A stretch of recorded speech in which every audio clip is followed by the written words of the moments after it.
Welcome to the lecture on emulsions. The YouTube video you have watched earlier has described what an emulsion is. In this lecture, we will be looking at the different types of emulsions, the formulation of emulsions, the stability of emulsions, and the manufacture of emulsions. As you have seen, emulsions are biphasic systems, meaning they are made of two phases that consist of two immiscible liquids, usually oil and water. The emulsion is stabilized by adding an emulsifying agent. There are different types of emulsions, and the two most common types are oil in water and water in oil. Multiple emulsions are a newer technology designed to delay the release of the active ingredient, but are not so commonly used. For example, water in oil in water, where small water droplets are enclosed in larger oil droplets, which are in turn dispersed in water. The reverse would be oil in oil emulsions. Microemulsions are emulsions in which the dispersed globules are very small, ranging from 1 nanometer to 1 micrometer in diameter. Different types of emulsions have different properties and applications. Oil in water emulsions contain small droplets of oil dispersed in water. These emulsions are non-greasy and can easily be washed off with water. They can be applied to the skin to provide a cooling effect, but they are most often used internally, including via IV injection. Water in oil emulsions contain small droplets of water dispersed in oil. These are greasy and will not be washed off easily using water. Water in oil emulsions are mainly used externally as moisturizing creams. The oily layer prevents moisture from evaporating from the skin.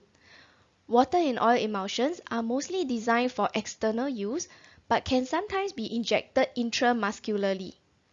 If you try to pass an electric current through the emulsion, you will find that oil in water emulsions are able to conduct electricity, whereas water in oil emulsions do not.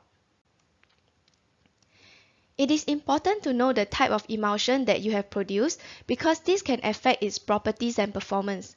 There are several methods available, but they can sometimes give incorrect results, so the type of emulsion should be determined by at least two methods.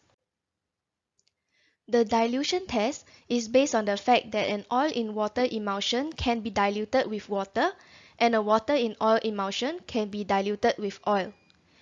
If water is added to an oil in water emulsion, no phase change is observed. But if oil is added, the oil does not get incorporated into the emulsion and separation of the two layers can be observed. On the other hand, if oil is added to water in oil emulsion, no phase change is observed. But if water is added, two separate layers can be observed. Oil in water emulsions can conduct electricity, whereas water in oil emulsions cannot. Therefore, in a conductivity test, when a pair of electrodes that are connected to a lamp and an electrical source are dipped into an oil in water emulsion, the lamp lights up. If the lamp does not light up, we can assume that the emulsion is water in oil. The third method of determining the emulsion type is to add a dye to the emulsion and examine it under a microscope. If a water-soluble dye is added, as shown in this picture, then the aqueous phase will be stained by the dye. By observing whether the dispersed phase or the medium has been stained, the type of emulsion can be determined. Let's look at the considerations when formulating an emulsion. First, the type of emulsion is determined based on the route of administration. Emulsions that are administered orally are usually oil in water. Intravenous emulsions can only be oil in water, and intramuscular injections can be water in oil when depot therapy is desired, in which the oil stays in the muscle tissue and releases the drug slowly over a long period of time. The desired effect and texture is also considered. For example, if a greasy, highly moisturizing cream is desired, then a water in oil emulsion would be suitable. Next, what type of oil is used for the oil phase? If the oil phase is the active ingredient, then there isn't any choice to make. But if the oil is the carrier, then the oil can be selected based on the desired properties of the product. Since different oils have different viscosities which influence the rate of absorption of the drug, the oils and waxes used can be carefully selected to control the viscosity, consistency, and firm forming ability of the product. As with suspensions, an ideal emulsion should have high viscosity at low shear rate, which is during storage, and low viscosity at high shear rates, for example after shaking a bottle. For products that are applied on the skin, patient acceptability is very important, meaning the patient using the product must like the texture and viscosity of the product. Oil-in-water emulsions such as lotions are less viscous than water-in-oil emulsions such as creams. The selection of the emulsifying agent is very important for the successful formulation of an emulsion. Besides its emulsifying ability, the emulsifying agent must also be non-toxic and compatible with the route of administration. Thus, an emulsifying agent that is suitable for use in skin products may be unacceptable for internal use due to its potential toxicity. The consideration of potential toxicity is even more important when formulating intravenous emulsions. Since emulsifying agents are so important, let's take a look at the different types available. Emulsifying agents can be broadly categorized into three types: synthetic, natural, and finely divided solids. Synthetic emulsifying agents are a group of surfactants that act as emulsifiers, and they may be divided into anionic, cationic, non-ionic, and amphoteric, dependent on the charge of the surfactant. We will be looking at synthetic and natural emulsifying agents in more detail. Anionic surfactants carry a negative charge. Take a look at this example. When this surfactant is dissolved in water, it dissociates to give a sodium cation and a negatively charged ion or anion with a long hydrocarbon chain. And this is the anion. This anion with the long hydrocarbon chain is the surfactant. Anionic surfactants have a bitter taste and are irritating to the intestines. Therefore, they are limited to preparations for external use.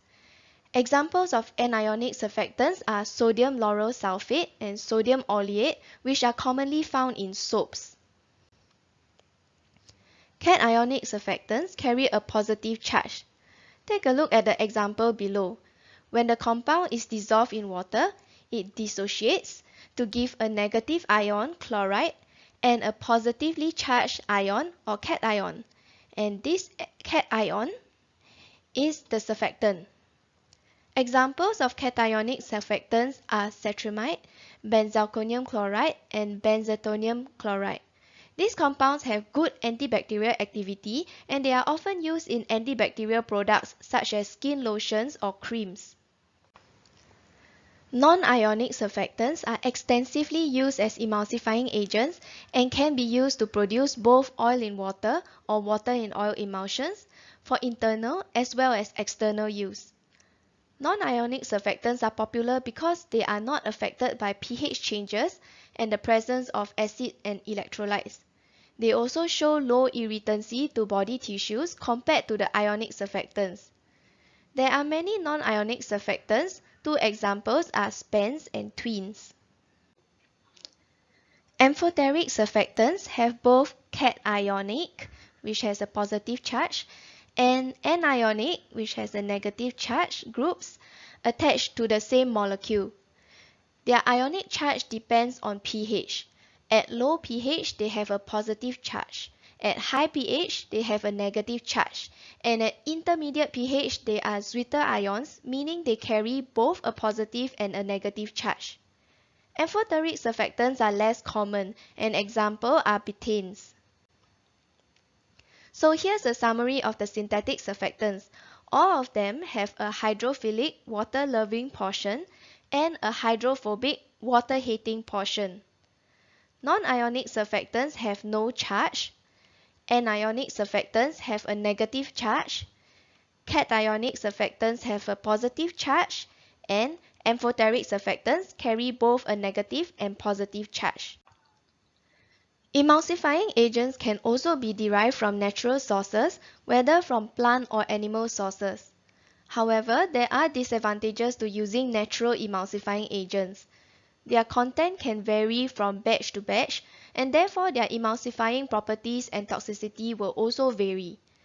Natural products are also susceptible to bacteria or mold growth, therefore they are not suitable for products that require a long shelf life. When selecting emulsifying agents, the HLB number, HLB stands for hydrophile-lipophile balance, is taken into consideration. The HLB scale was developed by William C. Griffin in 1949. Surfactants that are more hydrophilic or water-loving have high HLB values, whereas lipophilic or fat-loving surfactants have lower HLB values. Surfactants with low HLB number are more lipophilic or oil-soluble and will produce water-in-oil emulsions.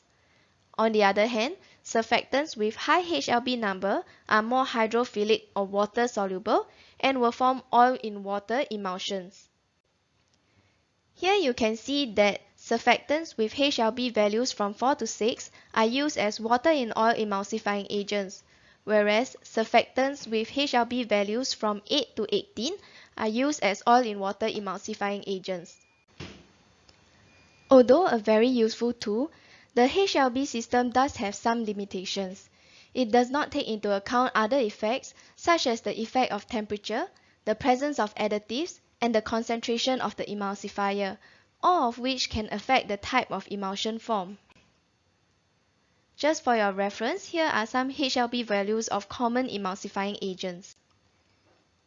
Some other substances that can be added to emulsions are antioxidants, humectants, and preservatives. Emulsions contain oils which can turn rancid when they are oxidized. Therefore, antioxidants such as BHA, BHT, etc. can be added to prevent oxidation. Humectants can be added to reduce moisture loss from the product through evaporation, and some examples are propylene glycol, glycerol, and sorbitol. Preservatives are also added to prevent microbial growth. In this slide, you can read about the desirable features of a preservative and see some examples of preservatives that are commonly used. A well-formulated emulsion should be physically stable.